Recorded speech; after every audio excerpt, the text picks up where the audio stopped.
আসসালামু আলাইকুম। এটা হলো আমার বোরিং ঘর। খুবই নোংরা হয়ে আছে, কারণ হলো গিয়ে আমি এই ঘরে বোরিং করি, তো বোরিং করার জন্য এই ঘর ব্যবহার করি। তো এটা আমার একটা ঘর। আর এই যে মেশিন দেখেন, এই যে আমার বাচ্চা ফাউমি সোনালি বোরিং চলতেছে। এখানে 300 বাচ্চা এই ঘরে বোরিং চলতেছে। সবই মুরগি বাচ্চা বোরিং চলতেছে।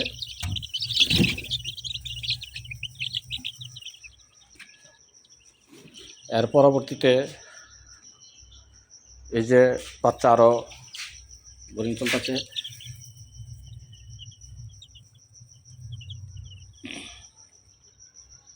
আবার এটাকে আমি প্রস্তুত করছি, এটার ভিতরে কিছু কোয়েলের বাচ্চা ঢোকাবো, এবং এই যে দেখেন আমার কোয়েলের ডিম, এগুলো সম্পূর্ণ মেশিনে ঢোকাবো।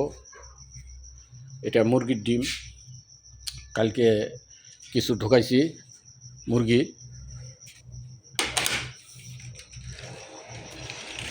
এই যে আমার মেশিন, এটার ভিতরে এই যে ডিম বাইরেছে, ডিম দিয়েছি কোয়েল।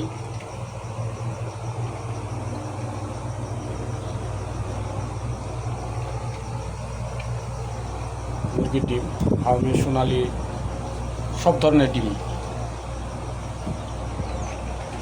এই যে রাজহাঁসের ডিম দিয়ে রাখছি। এই যে ভাই কোয়েল 100 বাচ্চা দিয়েছিলাম ডিম, মানে নতুন ডিম আসছিল। এই যে বাচ্চা ফুটা বাইরেছে, খুবই সুন্দর দেখেন দর্শকবিন্দু, খুবই সুন্দর বাচ্চা হয়েছে।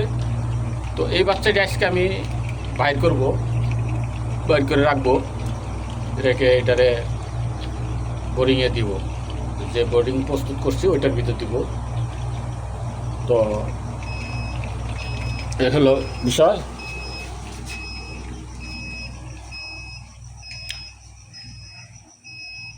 এটা 11,000 কোয়েলের ডিম, মুরগি 3208, এটার এই মেশিনের ভিতরে।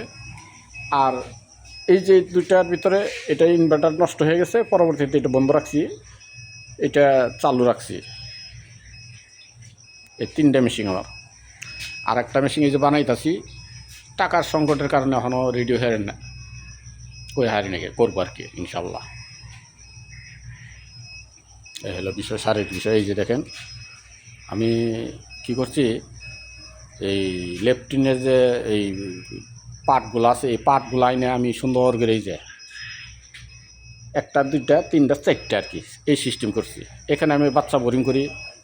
আবার ওই যে ডাম আছে একটা, এটা হিটের জন্য, শীতের জন্য এটা আমি ব্যবহার করা হয়, শীত ছাড়া না, শীত হইলে ওইটা আমি ব্যবহার করি।